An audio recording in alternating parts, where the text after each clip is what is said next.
Ano nga ba ang mga gamit na dapat bilhin sa kindergarten sa ating mga bagong papasok ng mga kinder? Una po, syempre, ay lapis. Siguraduhin lamang po na yung matatabang lapis ang ating bilhin po sa kanila dahil makakatulong yon para matuto talaga silang humawak ng mga bagay, lalo na ang lapis para sa kanilang pagkatuto sa pagsusulat. At syempre, pambura at pantasa.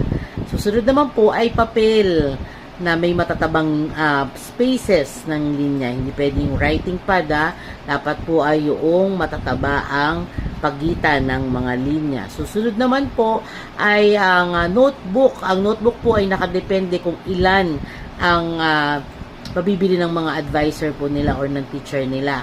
So, tanungin nyo na lang po kung may color coding bang susundin or wala. Pero ang notebook po dapat yung matataba din